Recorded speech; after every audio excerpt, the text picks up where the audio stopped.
各位弟兄姊妹早晨，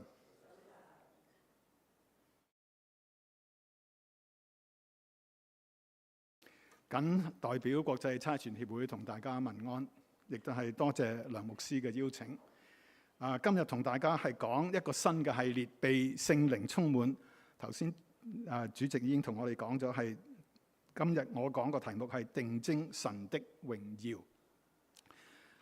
當我哋年紀越嚟越大嗰陣時咧，好多時咧，我哋會係睇翻轉頭，諗下我呢一世人幾廿歲啦，究竟係成功咧，定係失敗咧？咁樣社會俾我哋嗰個衡量嗰個標準，好多時咧都係環繞住三樣嘢。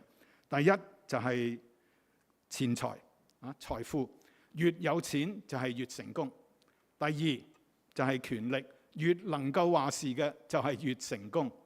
第三就係名譽，如果你去到邊度，人人都識得你嘅，你個名響當當嘅，你就係好成功啦咁樣。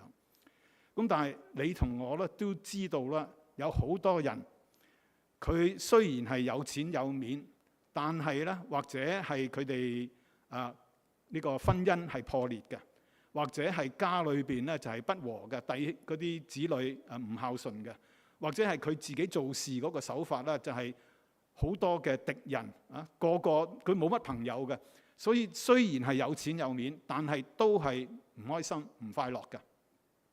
所以咧，社會俾我哋嗰個嘅準則啦，根本未必能夠係滿足到我哋嗰個嘅願望。作為神嗰個嘅兒女咧，最緊要嘅實在係神俾我哋嗰個評價，唔係社會話俾我哋聽邊一樣嘢先至重要。喺馬太福音第25章才幹的比喻嗰度，嗰個主人咧就係同頭嗰兩個僕人係咁講。佢話：好，主人說好，你這又良善又忠心的僕人，你在不多的事上有忠心，我要把許多事派你管理，可以進來享受你主人的快樂。大家都知道啦，嗰個喺個譬喻裏邊咧，嗰個主人係代表神，嗰個僕人咧就係代表你同埋我。主人俾我哋嗰個評價先至係最緊要嘅，唔係社會點樣睇我哋。咁今日咧頭先讀嗰個經文嗰度咧，大家都會睇得到啦。我哋就係試下從一個人嗰個嘅生平嚟到咧，就係有啲嘅學習，點樣先至可以得到神嗰個嘅讚賞。呢一個人咧就係司提反。司提反大家都知道啦，佢係第一個主嘅門徒咧，係殉道嘅。喺《使徒行傳》第7章第55節係咁講：司提反被聖靈充滿，定睛望天，就看見神的榮耀，又看見耶穌站在神的右邊。喺世界嗰個角度嚟到睇咧，司提反係一個非常之失敗嘅人，又冇錢又冇面，一路咧就係俾反對耶穌嗰啲猶太人咧嚟到係同佢哋係敵黨，拉佢去審，甚至到尾咧，你睇見係第7章尾嗰陣時咧，就係去將佢係揾石頭掟死佢添嘅。但係佢係一個至死忠心嘅人，我相信咧佢會得到神好大嗰個獎賞。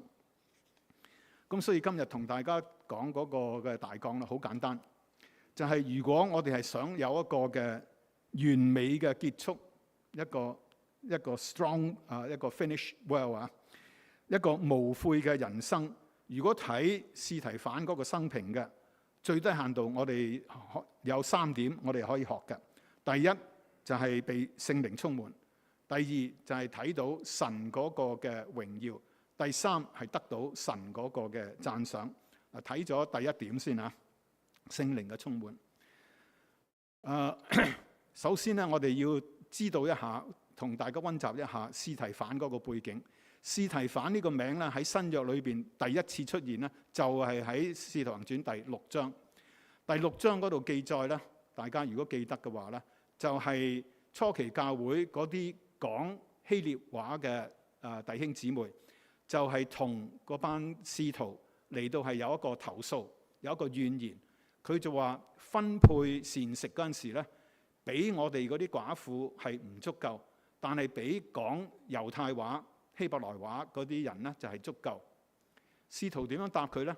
佢話：如果要我哋將呢個教導傳講神嗰個嘅話嚟到係擺低嘅話咧，呢個係唔合宜嘅。不如係咁樣，你哋喺你哋中間咧選出7個係好明星，聖靈充滿嘅呢個大有智慧嘅人，滿有智慧嘅人。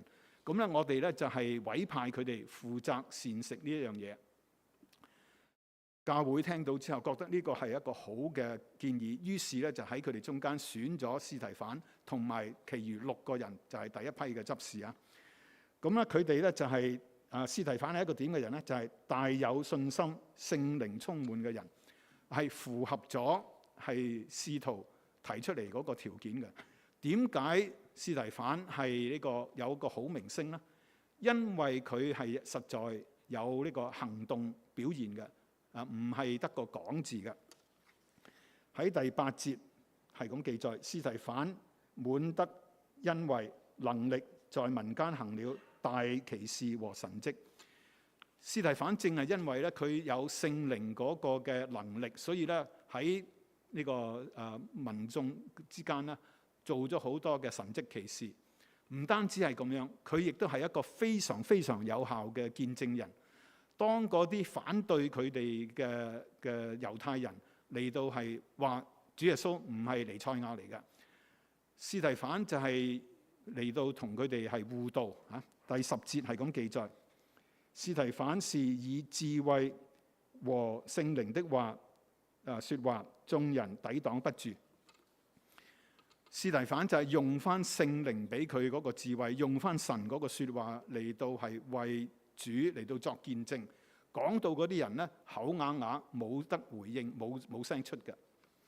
咁或者你心裏邊諗，呢個只不過咧就係因為司提反係一個屬靈嘅偉人啦，我哋只不過係一個普普通通嘅平信徒，都唔關我哋事啊咁樣。呢句説話唔中肯。點解咧咁樣？因為保羅喺羅馬書第8章第9節係咁講，佢話：如果神的靈住在你們心裏，你們就不屬肉體，乃屬聖靈了。人若沒有基督的靈，就不是屬基督的。保羅就係話，如果你係冇基督嘅靈、冇聖靈嘅話，你根本就唔係屬於基督，你根本就唔係一個真真正正嘅基督徒。相反嚟到講，如果你係一個真嘅基督徒，你就係一定有聖靈。咁我問翻阿弟兄姊妹啦，你係咪真正嘅基督徒啦？你話當然係啦。咁即係話你係有聖靈啦。咁但係你或者亦都係回應翻我，冇錯，我係有聖靈，但係我唔係聖靈充滿啊。咁點算咧？咁樣嗱，保羅咧就喺以弗所書第5章第18節係咁話，佢話不要醉酒，酒能使人放蕩，乃要被聖靈充滿。保羅咧就喺呢度將飲醉酒同埋俾聖靈充滿作為一個對比。嗰個關鍵咧就係乜嘢係控制緊你嗱？當你如果係飲醉酒嗰陣時咧，你或者講嘢講得唔清唔楚、捋捋理嘅，你或者行路行得唔穩嘅，撇下咁樣，你就係被酒精控制，你係被酒精操縱緊你。但係如果你係被聖靈充滿嗰陣時咧，係聖靈帶領緊你，難怪你做起事上嚟嗰陣時咧，就係大有能力、大有膽量。咁仲有留意呢度第5章第18節，以弗所書第5章18節下半橛嗰度，你會睇見咧，佢係話乃要被聖靈充滿，係被動嘅，唔係主動嘅，唔係話你要聖靈充滿就聖靈充滿噶啦。嗱，聖靈咧就係幾時都係願意嚟到係充滿聽佢嗰個吩咐，聽佢嗰個帶領嗰啲人嘅。但係咧佢就唔會監我哋嘅，佢唔會咧就話唔會。我哋如果譬如唔願意嘅話，佢咧就唔會話唔得，一定要係充滿你，唔會咁樣。佢係要我哋嗰個合作，要我哋嗰個同意。咁點樣同意法咧？咁樣就係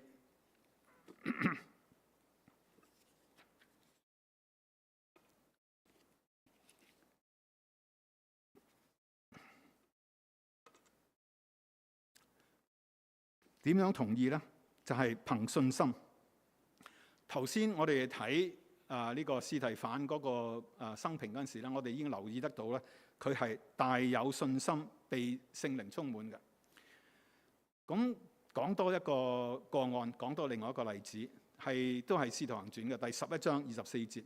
呢個人呢，就係巴拿巴，嗰度係咁樣記載：這巴拿巴原是個好人，被聖靈充滿，大有信心，於是有許多人歸服了主。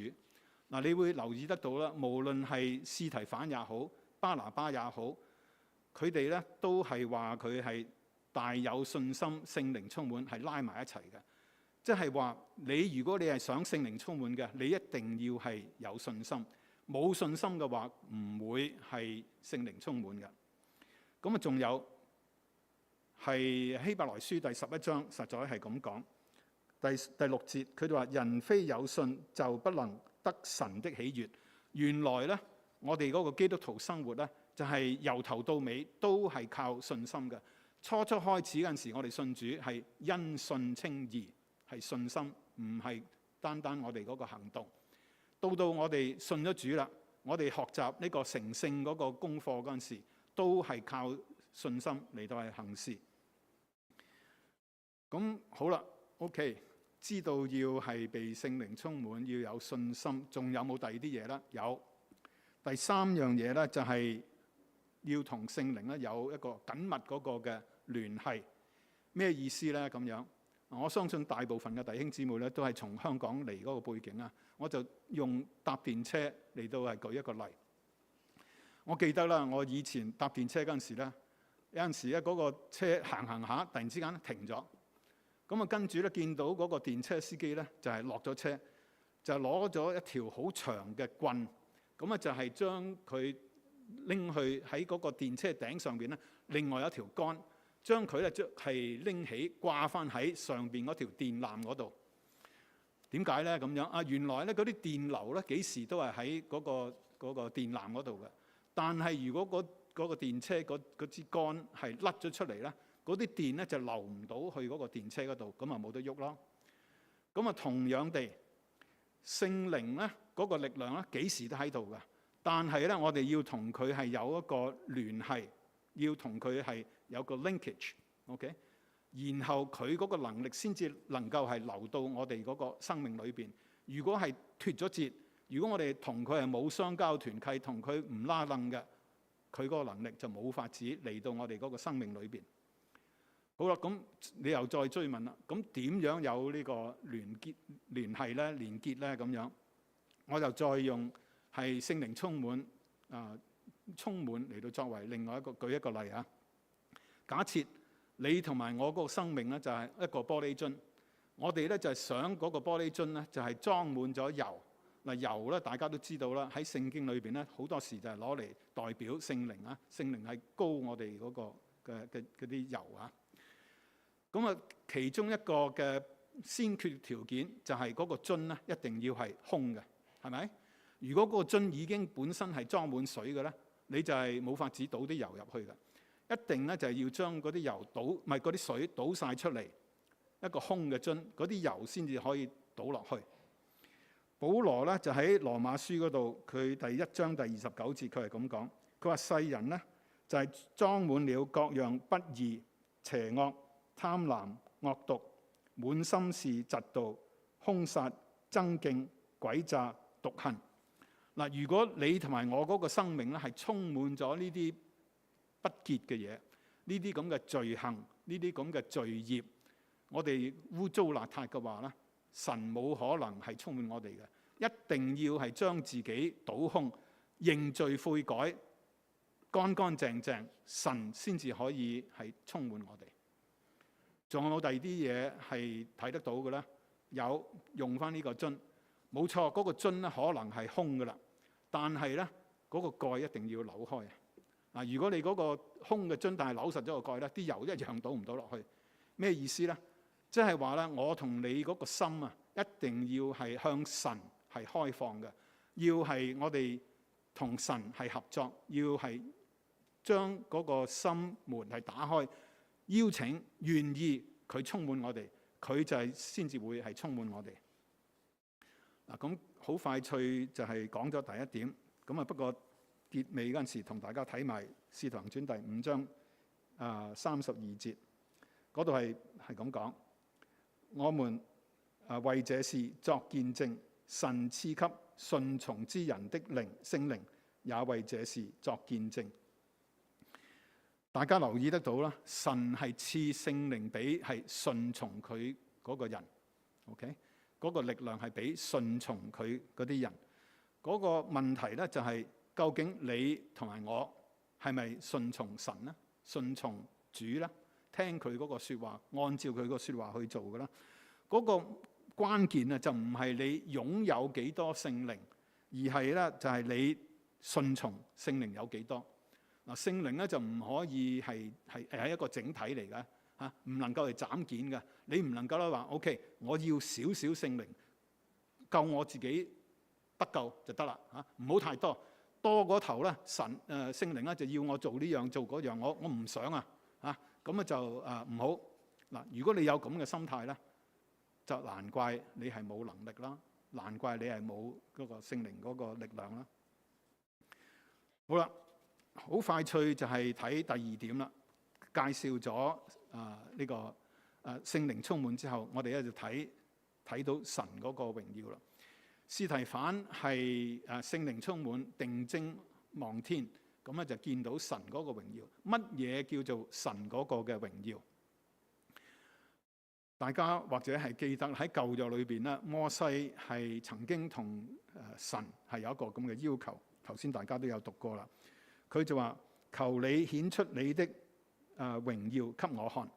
摩西就係求神將佢嗰個榮耀俾佢睇。神點樣答佢呢？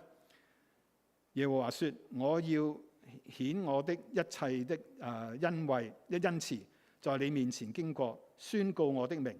我要恩待誰就恩待誰，要憐憫誰就憐憫誰。摩西就係想睇神嗰個嘅榮耀，但係神咧就話：我將我嗰個恩慈、我嗰個恩待、我嗰個憐憫俾你睇。呢啲係咩嚟㗎？呢啲冚唪唥都係神嗰個嘅特性，神嗰個嘅特質，係佢嗰啲英文係叫做 divine attributes。神嗰個本質，即係話咧，神自己嗰個本身，佢嗰個特質就係佢嗰個嘅榮耀。仲有佢話：我要將我嗰個名宣告俾你聽，咩意思啊？中國人我哋都有句俗語係咁講：行不改名，坐不改姓。我去到邊度，我個名就去到邊度，就係代表我個人喺邊度。因為我個名就係代表我嗰個一切，所以同樣嘅意思，神嗰個名就係代表佢嗰個本身，佢嗰啲特質又係代表佢本身，就係佢嗰個榮耀。睇埋係舊約榮耀呢個字嗰個字根係咩意思啊？希伯來文咧，榮耀咧就係一個字叫做 kavod。咁嗰個字根係咩？點解咧？咁樣即係話咧，嗰樣嘢咧係好有係重量嘅，好重嘅，好有價值嘅，好有份量嘅。講得通俗啲咧，就係好有斤兩嘅。神嗰個榮耀咧，就係神係配得嘅，配得乜嘢啊？配得我哋嗰個讚美，配得我哋嗰個敬拜。神幾時係與我哋同在嗰陣時，我哋見得到、感覺得到係佢嗰個嘅屬性，佢嗰個特質，呢個就係佢嗰個榮耀啦。咁啊，再氹氣啲講多些少，解釋清楚啦。有陣時咧，我哋同一啲未信主嘅朋友傳福音嗰陣時咧，佢會係反對嘅，佢會反駁翻問同翻我哋咁講。佢話神係點㗎？我又未睇過，俾個神我睇下啦，我就信啦。唔知你聽過未啊？我哋聽得多㗎啦，呢啲咁嘅説話。實在佢哋唔知道自己係問緊啲咩嘢。點解我係咁講咧？咁樣舉一個例啊，今日就係天陰，但係譬如你諗翻琴日咁先算啦，天晴，太陽好猛嘅。你試下用自己嗰個肉眼，唔好戴太陽眼鏡，唔好似睇日食咁樣，有一塊黑色一個玻璃搽黑晒嘅。你用靠你自己嘅肉眼望嗰個太陽，你可以望幾耐咧？2秒鐘、1秒鐘我相信咧，你望一眼，你已經即刻另歪面或者係黑埋眼啦。因為如果你繼續睇落去咧，你嗰對眼就會係受到損害㗎啦。嗱，太陽咧，只不過係呢個宇宙裏邊億萬粒嘅星其中之一粒，唔係咁大粒添嘅。所有嘅星都係造物主係神創造嘅。你連一粒細嘅星，你都唔能夠係望佢半秒鐘，你就係話俾個神我睇下，我就信。嗱，唔可能嘅事啊！神一早就已經同摩西講咗，佢話你不能看見我的面，因為人見我的面不能存活。點解啊？假設你係一個太空人，你坐住一個太空船，一路飛向太陽嗰度。咁太陽咧，你知道啊，實在係一個好巨大、好巨大嘅一個火球嚟嘅，一路喺處焚燒緊。你未埋到近啊，你嗰個太空船咧已經係俾太陽嗰個嘅熱力嚟到係毀滅咗啦，焚燒咗啦。你根本冇可能係繼續係存活。咁但係人呢，就係呢個太過不知天高地厚，佢就話俾我睇下啦，我就信。主耶穌一早就已經同我哋講咗，佢話我不是跟你說過，只要你信就會看見上帝的榮耀嗎？嗰個先後次序就係你信，你就係自自然然會體察得到，會經歷得到，你會親身體驗得到神嗰個嘅榮耀，神嗰個嘅偉大，你會係讚嘆不止不停。人係太過囂張，好彩神咧就係冇照摩西嗰個要求直接俾佢睇啊！如果唔係，摩西已經冇咗啦，冇咗好耐啦。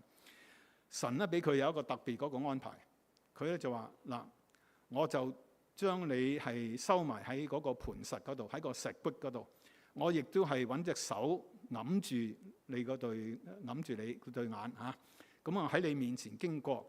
但係我過咗之後咧，我就將我手拎開，你就可以睇到我個背脊，你就唔能夠睇到我嗰個面。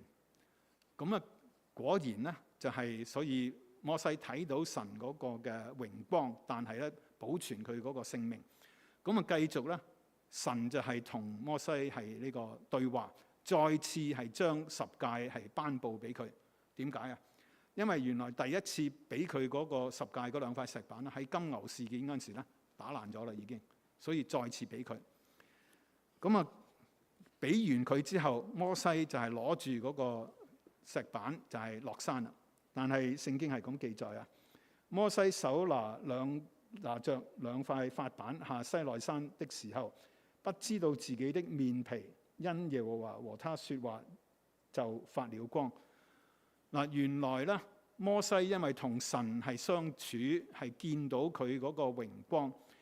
好似咧就係神嗰個嘅光彩咧，就係揩咗落去摩西嗰度，竟然咧摩西嗰個面都發咗光，摩西嗰個形狀咧係被改變咗。嗱，呢一樣嘢唔單止係淨係會係喺摩西身上發生，嗰個原則亦都係喺新約裏邊重複過㗎。點解咧？咁樣嗱，保羅喺哥林多後書第3章16同埋第18節，佢係咁話：但他們的心幾時歸向主，帕子就幾時除去了。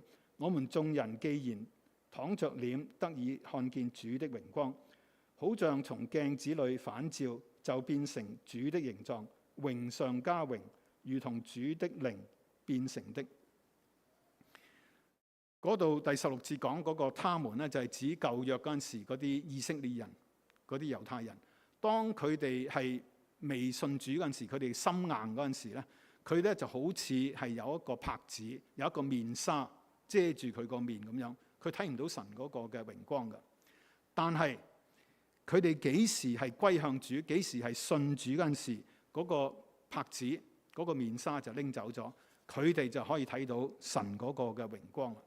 好似係照鏡咁樣，咁啊仲有啦，嗰度係記載咧，就話佢哋一路係見到神嗰個榮光嗰陣時咧，佢哋咧就漸漸係變成主嗰個形狀，佢哋嗰個樣係似翻主咁樣。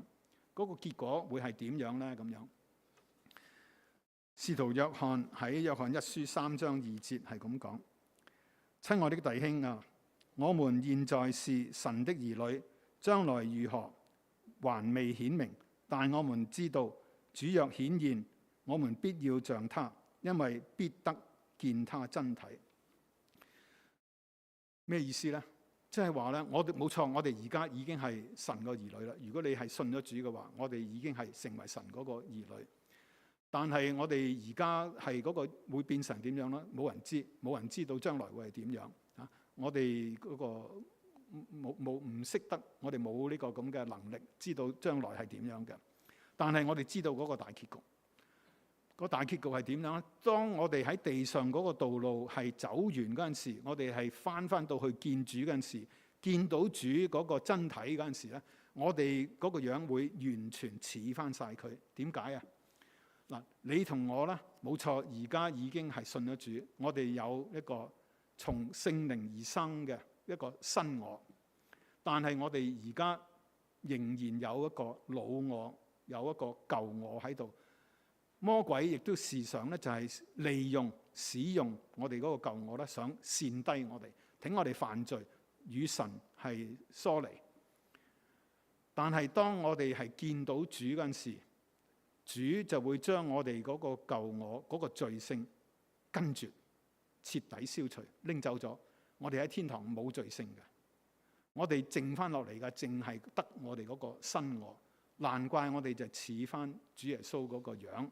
係似翻佢嗰個本性。好啦，好快脆又要講第3樣嘢啦，係神嗰個嘅讚賞。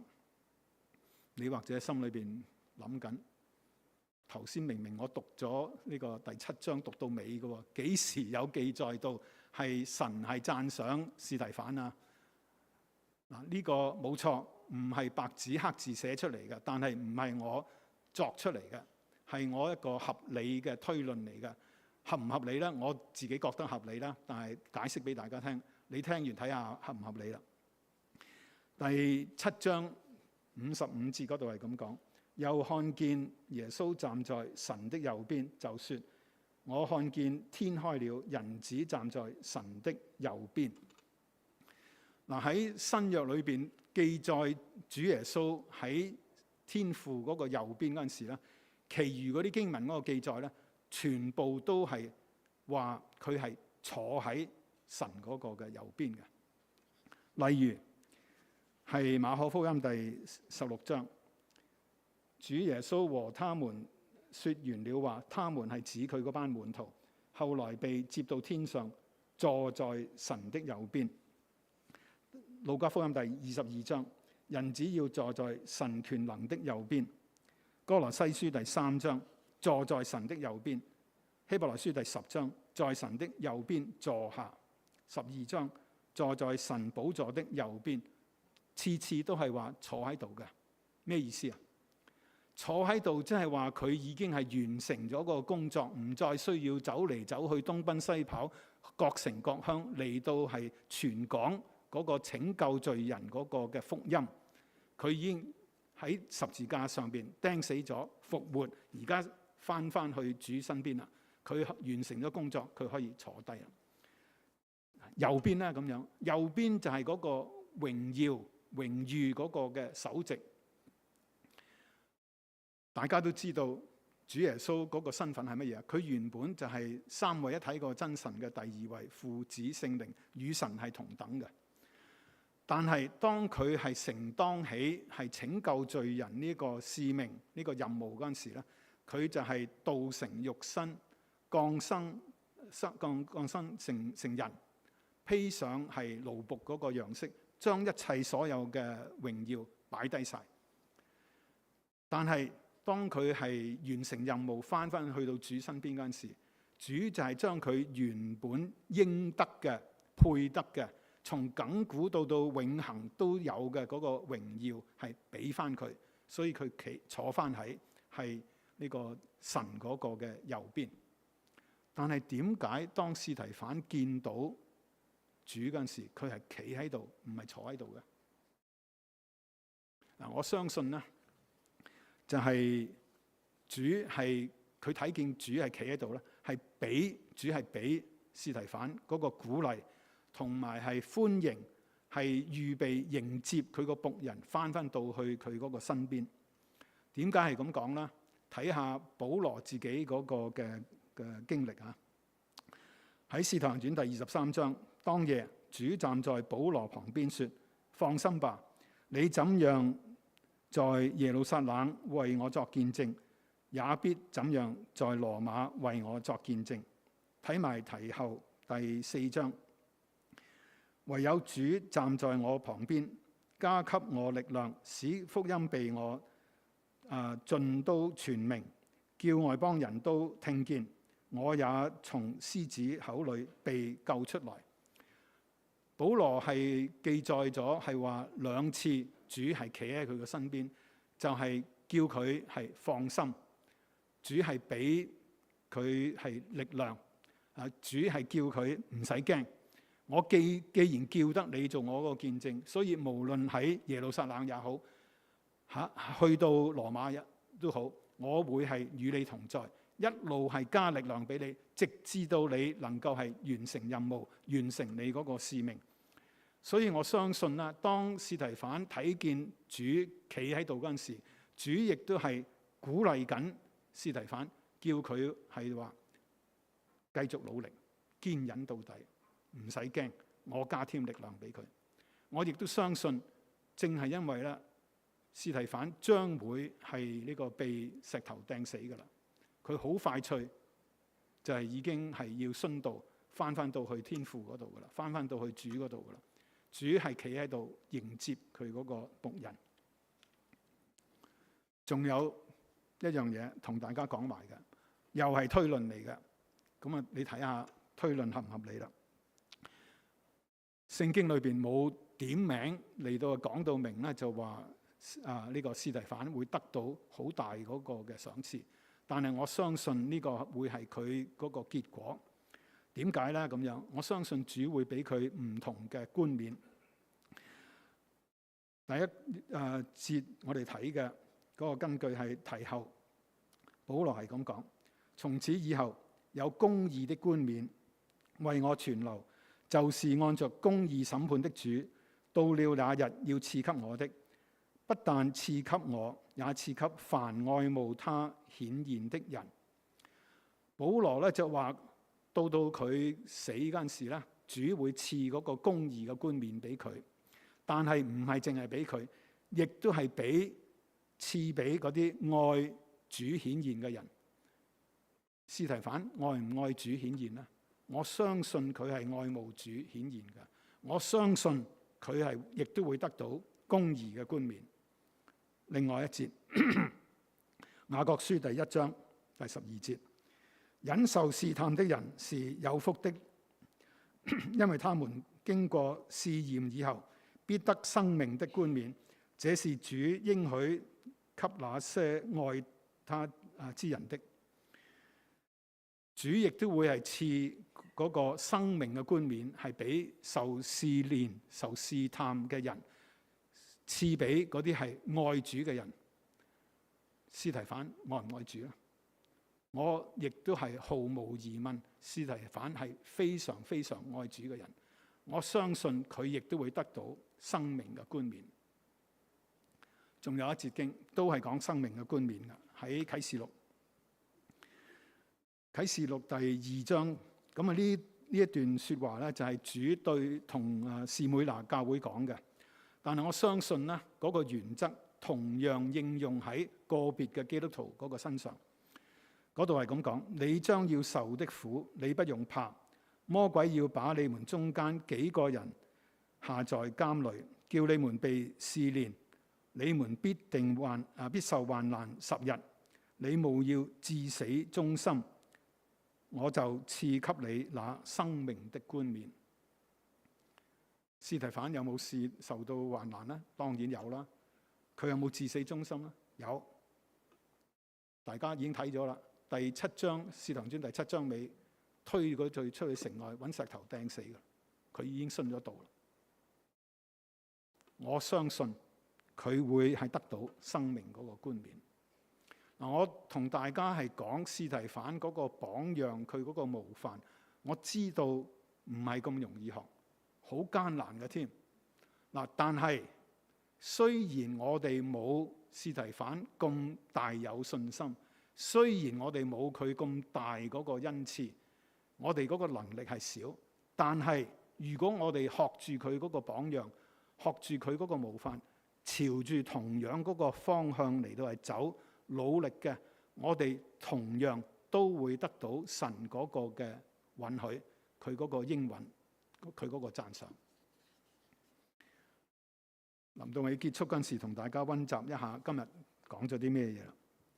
如果你同埋我係想一個係有神認可嘅生命，從司提反嗰個生平，我哋可學到嘅最低限度有3樣嘢。第一就係聖靈充滿，即係話我哋係俾佢係控制我哋嗰個生命嘅，我哋要同佢係合作，我哋要同佢係有緊密嗰個聯繫，要倒空自己係將嗰啲唔好嘅嘢一路同神係相處嗰陣時嚟到係改變。咁樣嘅話，有聖靈充滿作為開始，我哋係憑信心啦，我哋可以見到神嗰個嘅榮耀，見到神嗰個榮耀，我哋咧就係可以一路同神相處嗰陣時咧，我哋從佢嗰個話嗰度嚟到係學習，佢嗰個説話係吩咐我哋做啲乜嘢嘅，我哋就係做乜嘢嘢。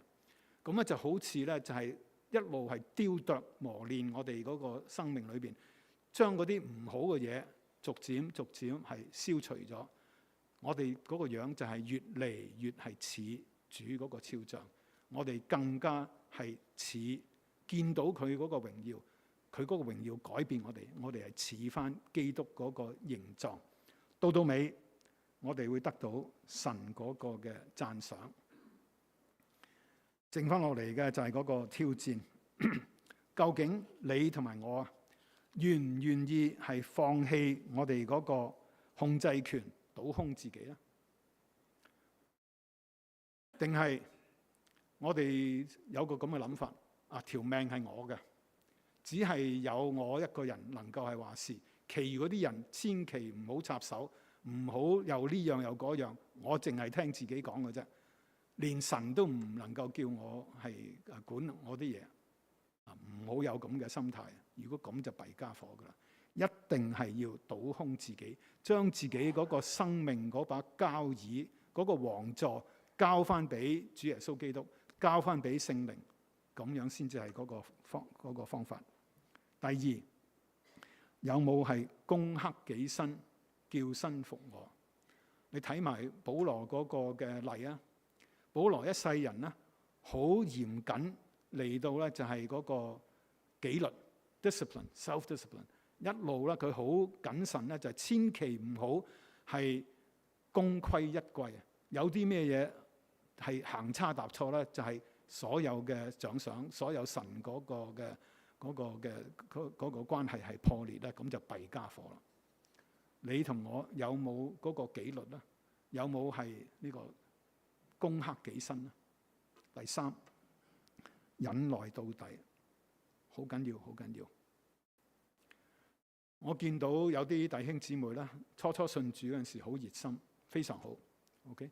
但係好可惜啊，有陣時咧就係得3分鐘熱度。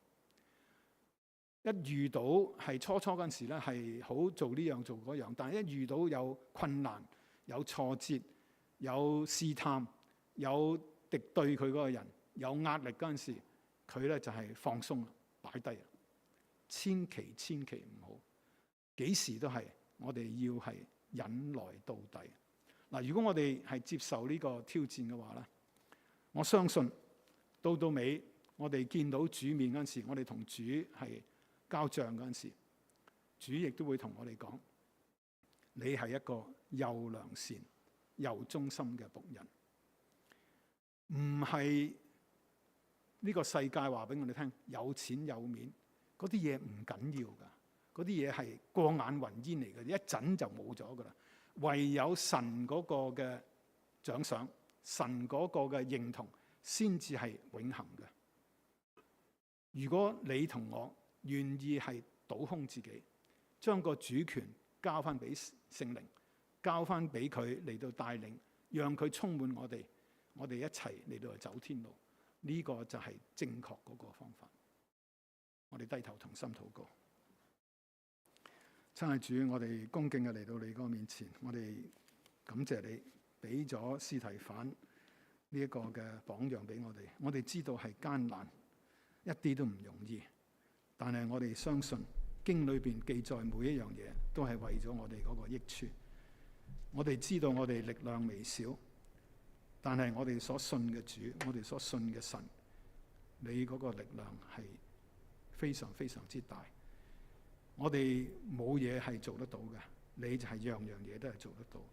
我哋而家求主你改變我哋嗰個心，我哋嗰個眼光嗰個狹窄，請我哋睇到你嗰個嘅榮耀，請我哋能夠係合作，將我哋嗰個生命嗰個主權交翻俾你，你帶領我哋，你幫助我哋。當我哋係軟弱嗰陣時，你係加添我哋嗰個力量，你叫我哋放心，俾我哋能夠係走天路，嚟到係得到主嗰個嘅認同。